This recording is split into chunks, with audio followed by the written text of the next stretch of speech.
Discuss करने जा रहे हैं करंट इलेक्ट्रिसिटी एक्सरसाइज 1 का क्वेश्चन नंबर 23, 29, 34, 36 और एक्सरसाइज 2 का हम डिस्कस करेंगे 2 से 5, 7, 8, 10, 17, 22 एंड 23। तो सबसे पहले आते हैं क्वेश्चन नंबर 23 पे बात करने। तो ये मेरा पोटेंशियोमीटर है कुछ इस तरह से। अब यहाँ पे हम क्या बोल रहे हैं, ये आपका रहा ए बी करके और यहाँ पे क्या दिखाया गया है, ये आपका E/2, यहाँ पे इंटरनल रेजिस्टेंस 2R और ये आपका नल पॉइंट J करके बोला गया है। अब लिखा है कि इस पोटेंशियोमीटर वायर का लेंथ है L और इसका इंटर है ना पूरा रेजिस्टेंस है 9R करके। अब लिखा है इस जॉइंट टू सेल D जिसका EMF E है, इंटरनल रेजिस्टेंस R करके दिया हुआ है। सेल C, ये जो सेल C है इसका EMF E/2 है और इंटरनल रेजिस्टेंस दिया हुआ है हमारे पास 2R करके। Galvanometer will show no deflection when length AJ, यहाँ से यहाँ तक का लेंथ AJ की वैल्यू है ना जब कितनी होगी ये हम बात कर रहे हैं। तो ये लेंथ लेट से x हो जाए तो यहाँ से क्या कह सकते हो, यहाँ से कोई करंट फ्लो नहीं कर रहा, मतलब यहाँ से यहाँ तक का पोटेंशियल डिफरेंस जो होगा यहाँ से यहाँ तक के पोटेंशियल डिफरेंस के बराबर हो जाएगा। अब यहाँ से यहाँ तक का पोटेंशियल डिफरेंस क्या है, कोई करंट फ्लो नहीं कर रहा तो कोई IR का पोटेंशियल ड्रॉप नहीं होगा। तो यहाँ से यहाँ तक का पोटेंशियल डिफरेंस हो गया हमारा E/2 डिवाइडेड बाय इसका पोटेंशियल ग्रेडियंट क्या बोल सकता हूँ बाय लेंथ x करके।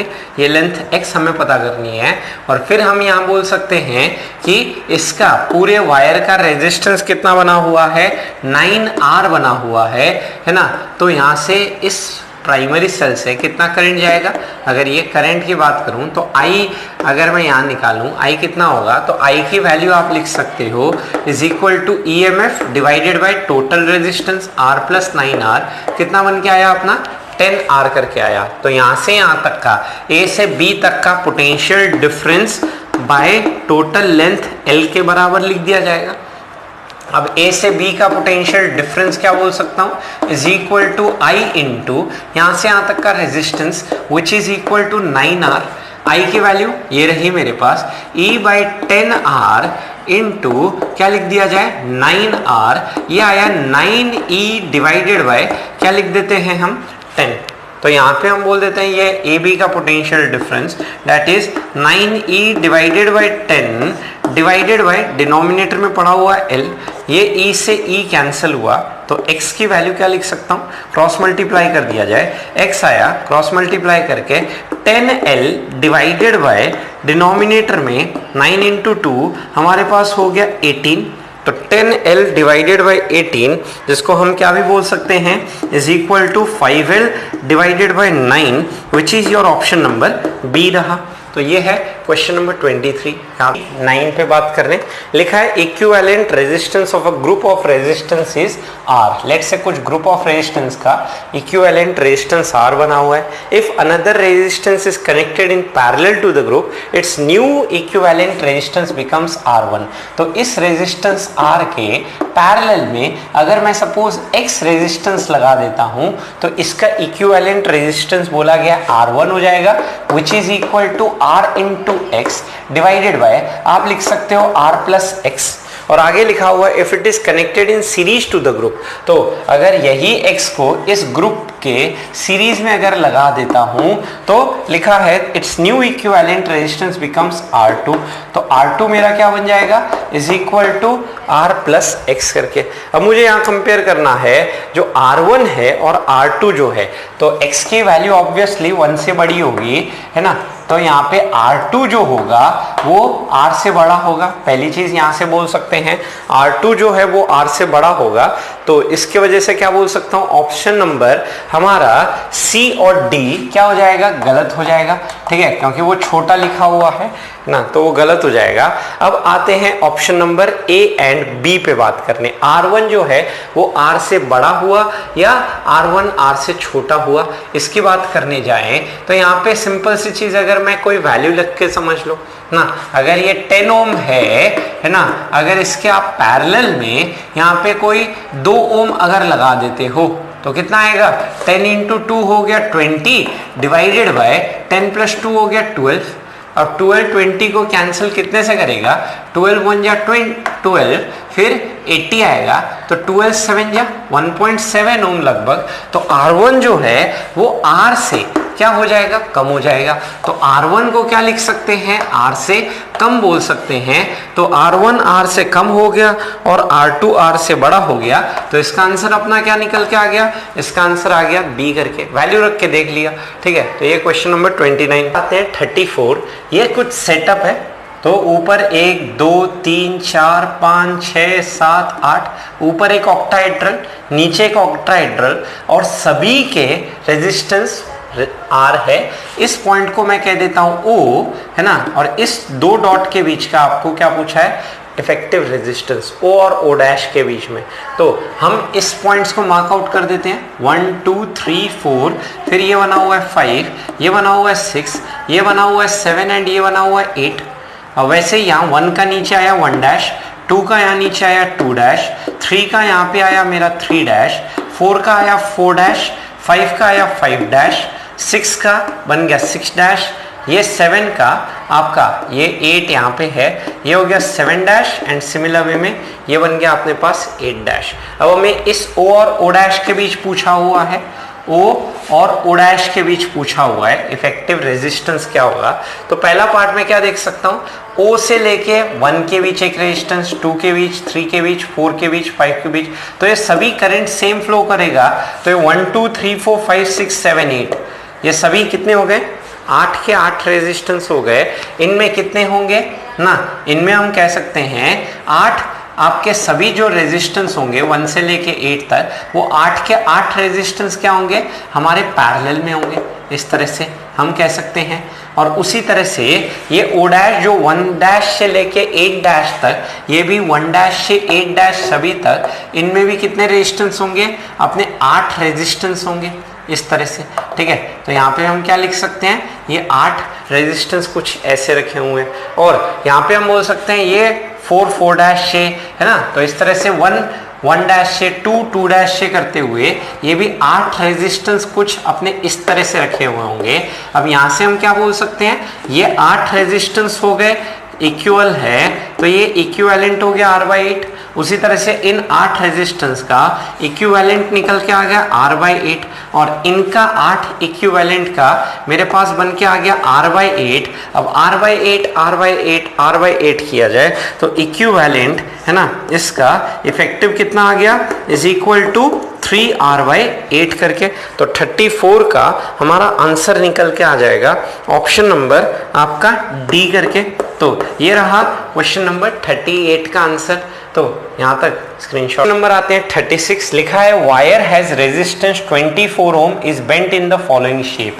तो ये आपका शेप रहा, इस शेप में बेंड किया गया है एक वायर को। तो ए और बी पॉइंट हम मार्क आउट कर देते हैं। ये आपका 60 डिग्री है, ये आपका 60 डिग्री है, और यहाँ से यहाँ तक का लेंथ मुझे 5 सेंटीमीटर गिवन है, और यहाँ से यहाँ तक का टोटल लेंथ मुझे गिवन है 10 सेंटीमीटर। मुझसे पूछा है ए बी के बीच में इफेक्टिव रेजिस्टेंस बताइए। तो पहला पार्ट मैं क्या बोल सकता हूँ, यहाँ पे इक्विलैटरल ट्राइंगल दिख गया ये, तो ये 5 सेंटीमीटर, तो ये भी 5 सेंटीमीटर, ये भी 5 सेंटीमीटर। तो टोटल कितना वायर यूज हुआ होगा, ये हो गया 10 सेंटीमीटर, ये 10 करके 20 सेंटीमीटर। तो 20 सेंटीमीटर का टोटल रेजिस्टेंस कितना है, 24 ओम करके है। मतलब पर यूनिट लेंथ कितना रेजिस्टेंस हो गया, 24 डिवाइडेड बाय 20 ओम ना, हम लिख सकते हैं ओम पर सेंटीमीटर। मतलब मैं बोल सकता हूं 1.2 ओम 1 सेंटीमीटर में रेजिस्टेंस है। तो यहां से हम बोल सकते हैं 5 सेंटीमीटर में कितना रेजिस्टेंस हो जाएगा, 5 सेंटीमीटर में हो जाएगा 5 × 1.26, उसी तरह से 5 × 1.26, उसी तरह से यहाँ पे 5 × 1.26, और फिर यहाँ से यहाँ तक टोटल 10 है, जिसमें ये 5, तो ये 5 हो गया, तो ये 5 का भी आया 6। अब ये 6 और 6 कितना हो गया आपका सीरीज में 12। तो ये ऊपर 12, यहाँ पड़ा हुआ है 6, और ये पड़ा हुआ है 6। तो 12 और 6 का इफेक्टिव क्या लिख सकते हो, 12 × 6 72, 72 डिवाइडेड बाई 18, ये आया 72 बाय आपका 18 इज इक्वल टू 4, और यहाँ पड़ा हुआ है 6, तो 4 और 6 का इक्विवेलेंट हमारा निकल के आ गया is equal to 10 ohm, which is your option number B करके। तो 36 का आंसर हमारे पास निकल के आया ऑप्शन नंबर बी। आपको बस पर यूनिट लेंथ निकाल के ज्योमेट्री से बाकी कैलकुलेशन करना था, इजी क्वेश्चन था, बना सकते थे। यहाँ तक स्क्रीनशॉट लो। एक्सरसाइज 2 के पहले क्वेश्चन नंबर 2 पे बात करने लिखा है इन द सर्किट, या आपको सर्किट गिवन है ना, EFGH cells of EMF 2131 volt respectively, the internal resistance दिया हुआ है ना, देन है ना पोटेंशियल डिफरेंसेस ये सब हमें कैलकुलेट करना है। तो EMF E का है 2 वोल्ट, यहाँ लिख दीजिए। फिर EMF F का दिया हुआ है 1 वोल्ट, ये भी लिख दीजिए 1 वोल्ट करके।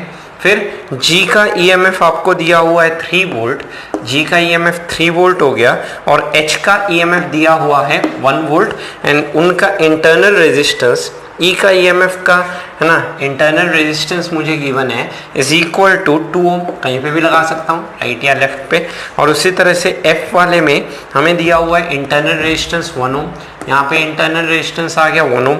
G में लगाया जा सकता है 3 ओम का इंटरनल रेजिस्टेंस, G में 3 ओम इंटरनल रेजिस्टेंस लगा दिया जाए, और H में लगा देते हैं 1 ओम का इंटरनल रेजिस्टेंस।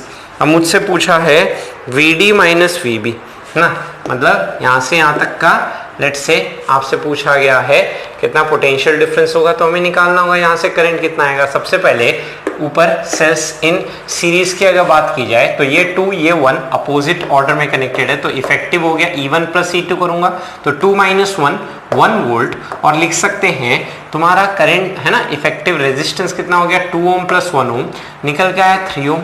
उसी तरह से ये आपका पड़ा हुआ है, नीचे पड़ा हुआ है 2 ओम, और यहाँ पे हम क्या बोल सकते हैं 3 वोल्ट 1 वोल्ट, फिर से अपोजिट ऑर्डर में है, इसका प्लस इसके प्लस से, तो 3 माइनस 1 आता हूँ 2 वोल्ट हो गया।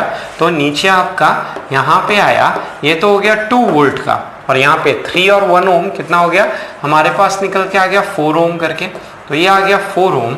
अब क्या किया जाए, अब यहाँ पे हम देख सकते हैं ये 2 सेल्स आपके पैरेलल में कनेक्टेड है, तो पैरेलल में कनेक्टेड है तो यहाँ पे हम बोल सकते हैं आपका लेट्स से अगर आप लूप लॉ लगा के करना चाहो लूप लॉ से काम कर सकते हो। यहाँ से करंट X मान लिया, यहाँ से करंट Y मान लिया, और चेकआउट कर लिया कितना करंट ऊपर गया कितना करंट नीचे गया, तो वैसे काम करना चाहो वैसे कर सकते हो, नहीं तो सेल्स इन पैरेलल वाला फॉर्मूला तो हम बेस्ट है, हम यहाँ से करंट I मान लेते हैं है ना। अब I में से हम मान लेते हैं ऊपर करंट X गया तो नीचे करंट कितना गया I माइनस X, 2 वेरिएबल है ठीक है। तो यहाँ पे एक लूप यहाँ घूमते हैं, दिस इज लूप 1, और एक लूप यहाँ घूमते हैं, दिस इज लूप 2 ठीक है। इसको मैं नाम दे देता हूँ दिस इज लूप 1 करके, और ये वाला बना हुआ है आपका लूप 2 करके। तो इक्वेशन लगाइए, करंट पता कीजिए, बाकी सब काम वैसे ही आ जाएगा। तो लूप 1 में अगर मैं बात करने जाऊँ ये वाला इस सेंस में घूम रहा हूँ, तो यहाँ से आता हूँ प्लस 4i करके आया, उसके बाद यहाँ से यहाँ जा रहा हूँ तो क्या हो गया माइनस 2 वोल्ट करके आया, फिर इस डायरेक्शन में जा रहा हूँ करंट अपोजिट डायरेक्शन में आ रहा है, तो प्लस 2 इंटू ये बन गया I minus x is equal to 0, 4i plus 2i बन गया 6i minus 2x equal to 0, this is 3i minus 1 minus x equal to 0, equation number 1। उसी तरह से आओ लूप 2 पे बात करने, तो लूप 2 की अगर बात की जाए तो लूप 2 देखिए, लूप 2 में हम क्या बोल सकते हैं, हम इस डायरेक्शन में घूम रहे हैं तो करंट के डायरेक्शन में मूव कर रहा हूँ माइनस 3x, फिर प्लस तरफ जा रहा हूँ प्लस 1, फिर इस डायरेक्शन आ रहा हूँ करंट अपोजिट डायरेक्शन में आ रहा है, तो प्लस क्या लिख दिया जाए 2 into i minus x equal to 0, यहाँ से क्या हो गया this comes out to be minus 3x plus 1 plus 2i minus 2x equal to 0, यहाँ से मेरे पास आ गया is equal to 2i minus 5x plus 1 equal to 0। अब यहाँ पे मैं क्या कर सकता हूँ, यहाँ से x की वैल्यू निकाल लीजिए, x आया 3i माइनस 1, इस x को यहाँ रख दो 3i माइनस 1 को, तो 3i माइनस 1 रखते हुए ये हमारे पास क्या निकल के आ गया, ये हो गया 2i माइनस 5 इंटू एक्स की जगह लिखा जा रहा है 3i माइनस 1, फिर मैं यहाँ बोल सकता हूँ प्लस 1 इक्वल टू ये बन के आया 0, ब्रैकेट खोलो तो यहाँ से i निकल के आ गया 2i माइनस ये बन गया 15i, फिर plus 5 plus 1 equal to 0 13i को राइट साइड ले गया और यहाँ पे पड़ा हुआ है 6, यहाँ से i की वैल्यू तो निकल के आ गई 6 डिवाइडेड बाय 13। अब 6/13 की वैल्यू यहाँ रख देते हैं, तो 6/13 रखता हूँ तो 18/13 विच इज 5/13, तो x की वैल्यू निकल के आ गई इज इक्वल टू 5/13। तो यहाँ से मुझे पता चल गया इन दोनों ब्रांचेस में कितना करंट गया। तो मैं बोल सकता हूँ इस डायरेक्शन में तो कितना करंट गया होगा, इस डायरेक्शन में आपका करंट गया, ये i की वैल्यू आपने निकाली हुई है 6/13 एम्पियर, ये रहा, ये आपका करंट आ गया इसमें, इस ब्रांच में। उसी तरह से ऊपर वाले ब्रांच में कितना करंट गया इस डायरेक्शन में दिखाते हुए, x की वैल्यू हमारे पास बनी हुई है 5/13, क्या लिखा जा सकता है एम्पियर, ये इस ब्रांच में आ गया। और इस ब्रांच में कितना करंट आया, तो इस ब्रांच में i माइनस एक्स करोगे तो 6 माइनस 5 कितना आया 1/13 एम्पियर करके। अब सभी ब्रांचेस में करंट आ गया। अब एक एक करके पार्ट बात करें तो VD माइनस VB ना, तो VD माइनस VB की अगर बात करूं, सबसे पहले ऑप्शन नंबर ए, तो VD माइनस VB क्या कहलाएगा, है ना, मैं B से D की तरफ जा रहा हूं तो in the direction of current जा रहा हूं तो माइनस IR हो जाएगा विच इज -2/13 वोल्ट करके। ठीक है, तो ऑप्शन नंबर ए तो हमारा सही हो गया, है ना। ऑप्शन नंबर बी गलत हो जाएगा, +2/13 है। फिर हम बोल सकते हैं VG ना, VG जो है और VH जो है ना, दैट इज इस बैटरी के अक्रॉस पोटेंशियल डिफरेंस निकालें और VH इसके अक्रॉस पोटेंशियल डिफरेंस की बात की जाए तो ऑप्शन नंबर सी चेक कर लिया जाए। ठीक है, दैट इज इस G बैटरी के अक्रॉस, तो करंट के डायरेक्शन में जा रहा हूं तो ऑब्वियसली हम क्या देखेंगे कि घटेगा, तो 3 माइनस 6/13 IR होता है, तो यहाँ पे हम बोल सकते हैं VG की वैल्यू हो जाएगी E माइनस IR, E बना हुआ है 3, I इससे करंट पास कर रहा है 6/13 इंटू इसका इंटरनल रेजिस्टेंस है 3, तो कितना हो गया, दिस इज 18, दिस इज 39, तो 39 माइनस 18 इज इक्वल टू 21/13, क्या लिख दिया जाए वोल्ट करके, तो 21/13 volt potential difference across G। C option भी सही है। एंड लास्ट आते हैं, है ना, H वाले में, इसके अक्रॉस कितना होगा, तो ये आपका क्या कहा जा सकता है, H हमारा, यहाँ से मैं बात करूँ इसके अक्रॉस टर्मिनल पोटेंशियल डिफरेंस कितना है, तो ऑप्शन नंबर अगर मैं D बात करूँ that is terminal potential difference, यहाँ पे चार्जिंग वाला इसके अंदर जा रहा है तो यहाँ पे हम बोल सकते हैं E प्लस IR, तो है ना E हो गया 1 और I की वैल्यू बनी हुई है 6/13 इंटू इंटरनल रेजिस्टेंस है इसका 1, तो 13 प्लस 6 19/13 विच इज ना योर ऑप्शन नंबर डी करके। तो इसका आंसर ACD तीनों सही हो जाता है, तो ACD is your correct answer. एक एक करके आपने करंट निकाला, करंट निकालने के बाद टर्मिनल पोटेंशियल डिफरेंस, ये तो क्वेश्चन बनना चाहिए, थोड़ा सिंसियरली अच्छे से आराम से बनाओ बिना हड़बड़ी के। तो यहाँ तक सब सब्सक्राइब कीजिए आयोटा इंस्टीट्यूट चैनल को और प्रेस कीजिए बेल आइकन को ताकि आपको मिल सके हमारा लेटेस्ट वीडियो सबसे पहले, और ये बिल्कुल फ्री है।